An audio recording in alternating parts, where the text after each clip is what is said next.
Dictation start now. Your address has referred to the economic resolution of the AICC session and what you call the bewildering changes taking place in rapid succession. I think changes can seem to be bewildering only to those who wish to remain where they are, those who wish to go ahead. See the changes as part of the changes which are coming about in the entire world.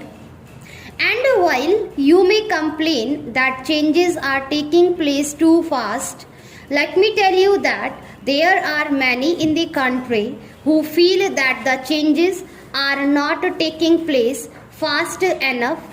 I do not dispute, in fact, I have said so many times that the private sector has made a substantial contribution in bringing about rapid industrialization and in broadening and diversifying the industrial base of our economy. But business and industry should be the first to acknowledge that this process of development had itself brought in its wake certain tensions and new problems, and unless they are effectively tackled, further development will be banned. Our new economic and social policy resolution only seeks to identify the basic causes of tensions and earnest and to remove them. I welcome your statement that the business community is aware of its obligations. This will improve the image of business in the society of which they are a part. It is possible to draw a minimum program of action and to implement it vigorously. Perhaps I would indicate a few possible directions in which business and industry could act in concert and could demonstrate their awareness of their social obligations. One of the most serious problems facing us is the adulteration of food and drugs. It is a widespread evil which cannot be put down by government action alone. Enlightened section of the business community could mount a campaign against this evil, which not only deprives the consumer of the value of his money, but in many cases poses a positive health hazard.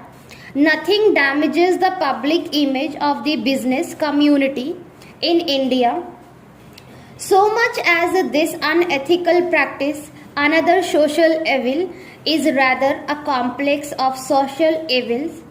It is what is termed as luxurious consumption. This is undesirable by itself because it dissipates that saving of the community into unproductive channels. It is both the cause and the effect of other antisocial practices such as tax evasion and tax avoidance. In Mumbai, you have certain specific problems. I refer to one problem which is mentioned to me by every single foreign tourist who come to Mumbai. This is the entrance to the city. Now, this is something which I have mentioned to the Chief Minister on every drive into the city and at practically every public forum where I have spoken, and I think this is a matter which the citizens of Mumbai should take up on a large scale, whether it is the women's organizations, whether it is the business community or anybody else. I think that if everybody acts together, it can be tackled. It is not a very large area, and I do not think that finances alone stand in the way. It is not only the image of Mumbai which is suffering, but Mumbai being one of the important gateways to India. It is the image of India which suffer thereby. You have, Mr. President, mentioned in your address the present policy of the government, which is to encourage new entrepreneurship and talent. But what have a businessman done to identify and promote such talent, of which there is no dearth in the country? The bigger business and industrial establishments, by trying to force close profitable lines of business and sometimes by seeking to produce everything under the same roof or in allied establishment, succeed in keeping out new talent from entering the business field. Associations such as yours and other chambers of commerce should draw up concrete scheme to foster new entrepreneurship and talent. One suggestion which was made at the last meeting of the custodians of the nationalized banks was that some of the senior and professionally qualified executives in bigger establishments who have the necessary skill could step out and start small scale enterprises to provide employment to young engineers and other technical personnel. They will of course get all help from the financial institutions in the public sector. Business associations could also play an important and more active part in encouraging business and industrialists in the industrially backward areas.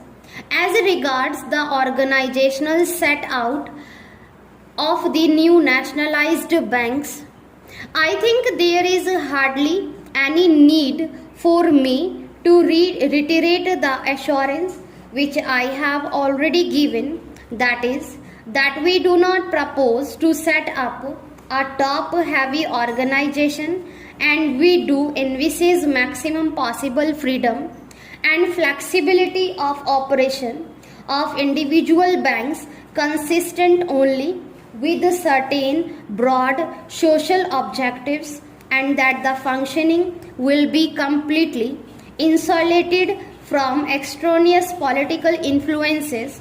But we do envisage that the banks should function as an active instrument for the furtherance of the economic and social objectives.